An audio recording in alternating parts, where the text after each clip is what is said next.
Sorry. हरे कृष्णा सभी भक्तों को पंचांग प्रणाम। तो सबसे पहले आज का श्रीला प्रभुपाद जी का कोटेशन करेंगे। जगत गुरु श्रील प्रभुपाद की जय।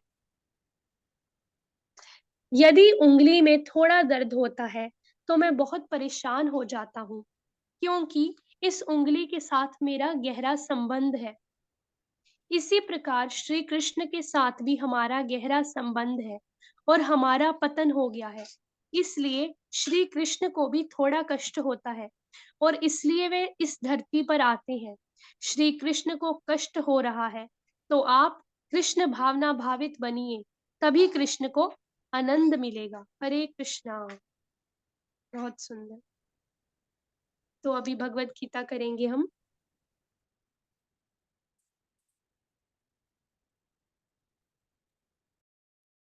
भगवत Gita chapter first verse number 14। तथा श्वेतैर्युक्ते महति सैनंदने स्थितो माधव पांडवाश्चैव दिव्यो शंखो प्रदद्मतुः। दूसरी ओर से श्वेत घोड़ों द्वारा खींचे जाने वाले विशाल रथ पर आसीन कृष्ण तथा अर्जुन ने अपने अपने दिव्य शंख बजाए। तात्पर्य माता जी पढ़ दीजिए। जी। तात्पर्य जगत गुरु शीला प्रभुपाद द्वारा शील प्रभुपाद की जय। भीष्मदेव द्वारा बजाए गए शंख की तुलना में श्री कृष्ण तथा अर्जुन के शंखों को दिव्य कहा गया है। दिव्य शंखों के नाद से यह सूचित हो रहा था कि दूसरे पक्ष की विजय की कोई आशा ना थी, क्योंकि श्री कृष्ण पांडवों के पक्ष में थे। जस्तु पांडुपुत्राणाम येषाम पक्षे जनार्दनः। जय सदा पांडु के पुत्र जैसों की होती है, क्योंकि भगवान श्री कृष्ण उनके साथ हैं।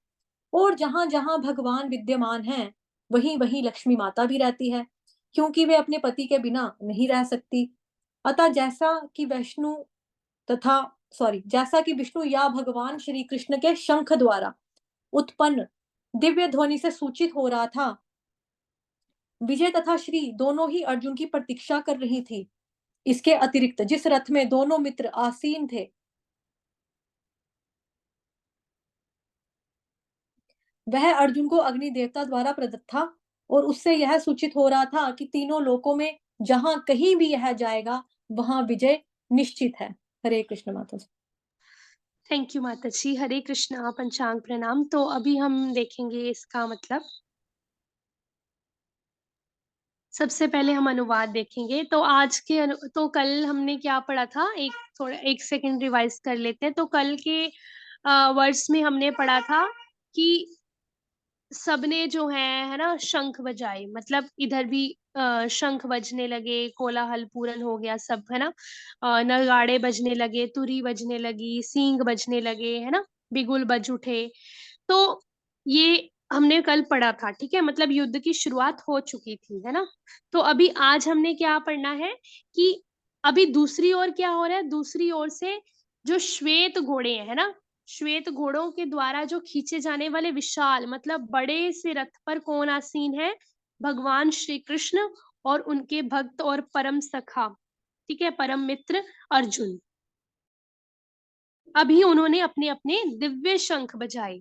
तो यहाँ पे एक चीज देखेंगे कि यहाँ पे हम कंपैरिजन देखेंगे, कॉन्ट्रास्ट देखेंगे। तो यहाँ पे क्या बताया गया है। भगवान श्री कृष्ण और अर्जुन ने अपने अपने दिव्य शंख बजाए, है ना। तो सबसे पहली बात तो ये है कि अभी ये दिव्य शंख वाली बात वो कौरवों के लिए क्यों नहीं कही गई, पांडवों के लिए और भगवान श्री कृष्ण और मतलब अर्जुन पांडवों में से ही है ना, तो उनके लिए क्यों कही गई है। तो इसलिए क्योंकि भगवान श्री कृष्ण है वो तो शुभ है ना, वो भगवान है साक्षात, है ना, पूरी दुनिया को बनाने वाले, पूरे ब्रह्मांड को बनाने वाले, ठीक है।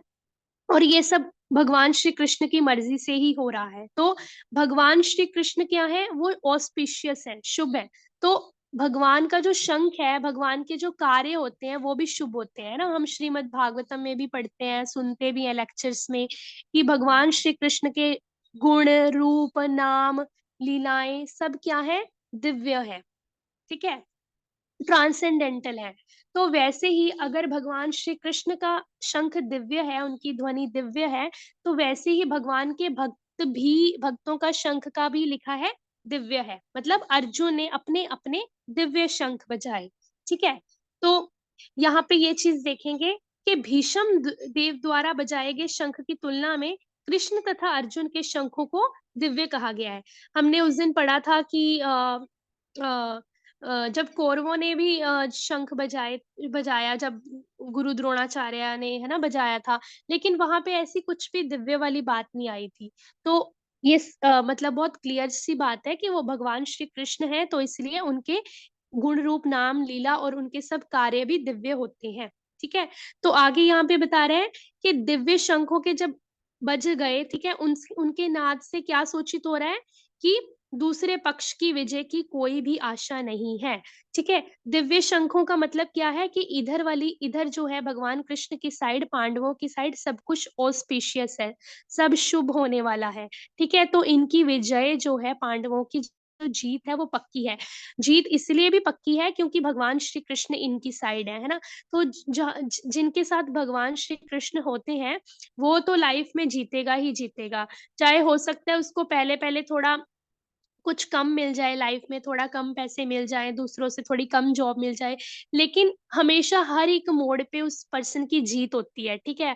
तो क्योंकि भगवान श्री कृष्ण होते हैं जिसके साथ, तो यहाँ पे वही बता रहे हैं कि चाहे ही हाँ, दूसरे पक्ष की कोई भी आशा नहीं थी जीतने की, क्योंकि भगवान श्री कृष्ण साक्षात पांडवों के पक्ष में है। ठीक है। यहाँ पे एक और चीज देखेंगे हम कि जहाँ पे भगवान श्री कृष्ण रहते हैं ना, वहां पे लक्ष्मी रहती है। तो लक्ष्मी जो है वो, उसको चंचला भी कहा जाता है। यहाँ पे एक वर्ड यूज हुआ था ना, माधव। हमने ऊपर वर्ड्स में पढ़ा था माधव, तो माधव मतलब नारायण, है ना। तो नारायण, माधव, ये सब भगवान कृष्ण के ही नाम है। तो जहाँ पे नारायण है, जहाँ पे माधव है, जहाँ पे साक्षात भगवान श्री कृष्ण है, तो लक्ष्मी जो है उनकी तरफ ही रहेगी। देखो, लक्ष्मीपति, है ना, माधव का मतलब ही है कृष्ण, मतलब लक्ष्मीपति। तो लक्ष्मी जिसकी साइड है तो उसकी तो जीत होगी ही होगी, है ना। तो लक्ष्मी का मतलब क्या है? विजय होना, है ना, ऑस्पिशियसनेस आना, शुभ होना, है ना। दिवाली पे भी हम सब क्यों लक्ष्मी माता की पूजा करते हैं? सबके घर में होती है ना, सबको ये होता है कि हमारे घर में ऑस्पिशियसनेस आएगी, शुभ आएगा, शुभ होगा सब कुछ, है ना। तो वैसे ही यहाँ पे बता रहे हैं कि जो लक्ष्मी है वो क्या है? चंचला है। ठीक है। वो चंचला है मतलब वो कभी भी टिक के नहीं रहती है, कभी इधर कभी उधर। अगर मान लो कोई आज के टाइम में रिच भी है, तो आप, ये नहीं है कि वो हमेशा ही रिच रहेगा। वो हो सकता है उसका कभी कभी वो मतलब डाउनफॉल भी हो जाए। और अगर वो इस उम्र में, मतलब इस जन्म में अमीर ही अमीर है, तो हो सकता है अगले जन्म में वो अमीर ना रहे, गरीब हो जाए या मिडिल क्लास हो जाए, है ना। लेकिन जहाँ पे भगवान श्री कृष्ण होते हैं वहां पे लक्ष्मी सदैव विराजमान रहती है, क्योंकि लक्ष्मी जो है, लक्ष्मी माता भगवान श्री कृष्ण के चरण कमलों की सेवा करती है, और भगवान ने उसको अपने वक्ष स्थल पे भी स्थान दिया हुआ है। तो वैसे ही यहाँ पे बता रहे हैं तात्पर्य में कि लक्ष्मी जो है इधर की साइड है, पांडवों की साइड है। क्यों? क्योंकि भगवान श्री कृष्ण इधर है, पांडवों की साइड है, तो जीत तो इनकी पक्की ही है, पांडवों की, है ना। तो इसीलिए भी बताया गया है कि दिव्य शंख बजाए, है ना। दिव्य शंख मतलब ऑस्पिशियसनेस का सिग्नल है ये।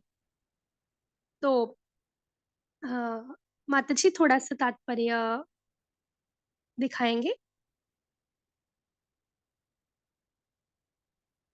हाँ जी। तो और यहाँ पे क्या बता रहे हैं कि जैसा कि भगवान विष्णु या भगवान श्री कृष्ण के शंख द्वारा उत्पन्न दिव्य ध्वनि से सूचित हो रहा है। तो जैसे कि भगवान श्री कृष्ण का शंख दिव्य है, तो ध्वनि भी दिव्य हुई, तो जीत का संकेत है ना, जीत का सिग्नल है। और तथा श्री दोनों ही अर्जुन की प्रतीक्षा कर रही थी, विजय और श्री। ठीक है। मतलब दोनों ही अ, भगवान श्री सॉरी अर्जुन की प्रतीक्षा करी थी कि कब अर्जुन युद्ध जीते, है ना। मतलब इससे क्लियर क्लियर हो गया था बहुत ज्यादा। और जिसके इसके अतिरिक्त जिस रथ में दोनों मित्र आसीन